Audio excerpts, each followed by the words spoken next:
Thank you for your interest in the ministry of Messiah's Mansion, a life-size exhibit of the Mosaic Sanctuary. It takes us to a time when Israel was an infant nation, and the Messiah was only a promise. For many, the sanctuary and its themes are distant and untangible. They feel that it has little relevance to our lives today. Through these tours, the plan of salvation is made so simple, even children come from them with a better understanding of what Jesus did and is doing for us today. When the high priest would come into the holy place for the morning services, first of all, he would come here to the candlesticks. And these candlesticks were made of a talent of solid gold. He would pour the oil in each one of them, in all 7 bowls, because these candlesticks were to never go out. They were to be continually burning.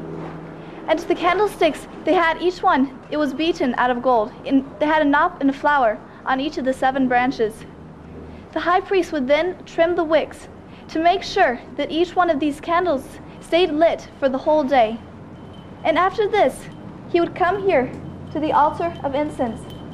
And this altar was made of acacia wood overlaid with gold. He would put incense on the coals, and the coals were taken from the altar of burnt sacrifice.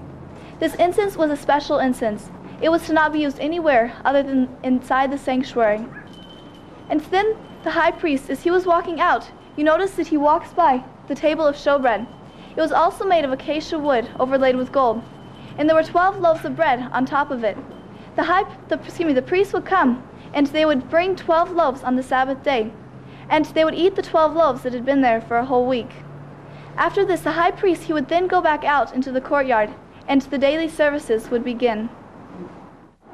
Now that the high priest has finished his work in the holy place, it's time now to open up this courtyard for the common person as they bring in their offerings. So as you see, as they come into the gate of the courtyard, and he's met by the priest. The priest then takes them on over into the courtyard, there to the north side of the altar, where they're going to transfer the sin from the sinner to the lamb. And at that point is where we're going to see the lamb being killed, and we'll see that the sin is now going to be transferred into the holy place. This is important because God needs to separate man from sin, because he loves us and he hates sin, and he needs to do that separation for us. That's what you're going to find here in the sanctuary service. So at this time, David would see the importance of this when he would say, "Enter into my gates with thanksgiving and into my courts with praise." Now, once in the courtyard, on the north side, the priest would have the Israelite kneel down and place his hands on the head of the lamb. At that time, he'd be confessing his sin to God. As he did this, his sin was symbolically being transferred from him onto the lamb. Then the priest would hand the sinner the 2-edged sword to slit the throat of the lamb. As the sinner did this, the priest would catch some of the blood in a bowl. Then the priest and the sinner would cut the lamb in the way designed by God. After that, the sinner could leave and he could be free from sin.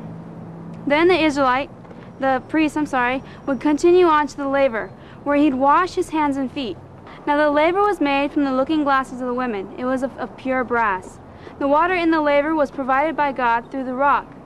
Now after the priest would wash his hands and feet, he would take the lamb and the blood to the altar of sacrifice. The altar of sacrifice was made of a solid piece of wood, shittim wood, and it was overlaid with brass. The grid inside was made of solid brass. It was 5 cubits square, and it was 3 cubits tall. On each corner had 1 horn. Now after he'd go to the altar of sacrifice, he would sprinkle the blood on each of the 4 horns of the altar, after he'd placed the lamb on there. Then he would then go back to the laver, where he'd wash his hands and feet again before entering into the holy place.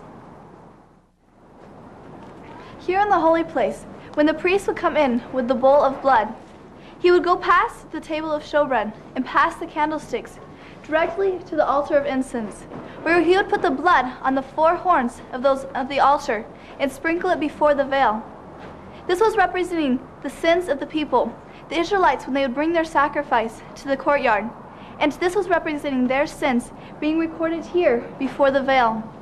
After that, the priest would go back out into the courtyard, where he would meet the next sinners as they were coming to bring their sacrifice. This is the most holy place. This is the place that the high priest would enter, and he could only enter into that apartment only one day a year, on the Day of Atonement, on the Yom Kippur, or the cleansing of the sanctuary.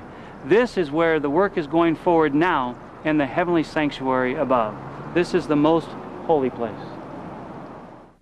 The Day of Atonement was a very important day to the Israelites. On this day, God specifically instructed them that they were to do no work, they were to fast, and they were to search their hearts and afflict their souls, to make sure that there was no sin in their life which they had not confessed.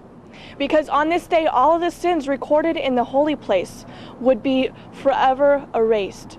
So on this day, the high priest would be the only one who was working here in the entire sanctuary. He would have 2 goats, and he would cast lots to determine which goat would be the Lord's and which would be the scapegoat. The Lord's goat he would kill, and he would place it upon the altar of sacrifice.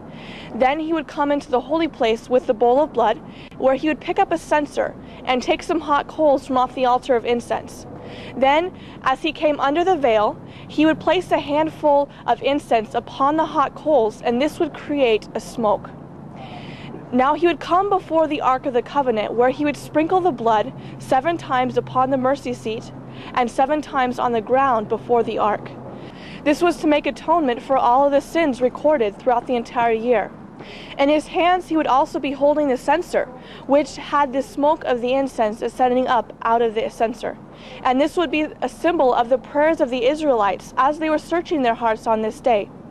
But there would come a time when his work in the sanctuary had come to a close. So he would cast the censer to the ground, and he would say, "It is finished."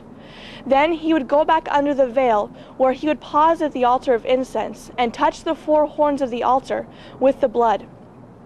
Then he would go back into the courtyard where the scapegoat was tied. Here he would place his hands upon the head of the scapegoat and transfer all of the sins recorded from the sanctuary onto the head of the scapegoat, which would then be led out in the wilderness to die of natural causes.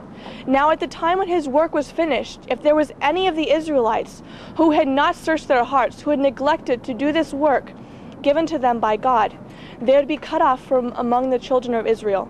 But for all of those who sincerely searched their hearts and sincerely did the work that God had given to them, they would be right with God. As you have seen now, all the services dealing with the courtyard has to do with the time in which Jesus was on this earth. And that has come to an end because Jesus has already died on the cross. He is now ascended to heaven, where he sat on the right hand of the Father. And John sees him in the holy place in Revelation 1 when he's there at the table of showbread, and he hears a voice behind him. He turns to the one that speaks to him, and he sees Jesus walking among the candlesticks. We see that that time is when Jesus is in the holy place. But like we said in the service on this earth, like we said, that was a daily service. It happened every day. But there's one day and one day alone, and that the high priest would go into the next apartment, which is the most holy place. That day has to begin in heaven. In fact, as we study through the Bible, we come to a Bible prophecy in Daniel that foretells the time in which Christ will move into the most holy place. And now we can see today, as we follow that timeline out, that we are living in that particular day, the Day of Atonement. As the children of Israel were outside of the curtain, all around the sanctuary on that particular day on earth, you and I need to be looking at what they did. They searched their hearts because they knew at the time that the censer was placed down, if they had not transferred their sins into the holy place, most holy place, they would be forever cut off from the children of Israel. They would die. So it is with us today. Right now, you have Christ standing in front of the Father. They're standing together right now. But there's going to come a day that Christ is going to say those words that you hear in Revelation. It is finished. He's going to take that censer that he has. He's going to cast it to the earth. And he's going to make that statement in a loud voice. Let those that are righteous be righteous still. And let those that are be filthy still. And then he's going to walk out of the holy place, most holy place, into the holy place, where there he meets these angels. Each one of the angels will receive a vial off the candlesticks and be given to the angel, and the angel is going to fly out of the temple of heaven and pour it upon the earth in the form of a plague. You see, one by one, the 7 last plagues is poured upon the earth. And you and I, once the censer has been placed down, our fate has been sealed. We're either just or unjust. And if Christ has left the most holy place and that plagues are falling, where do we go? Where do we go? See, Christ has promised to write His law upon our hearts and our minds. And that's the desire that we have in showing this sanctuary here, is to let people know what Christ is doing right now, so they too can do what the children of Israel did of old, search their hearts and see what there is in their hearts they need to transfer to the heavenly sanctuary above, and allow the miracle above all miracles to happen in their lives, where God takes and writes upon their hearts and their minds the Word of God.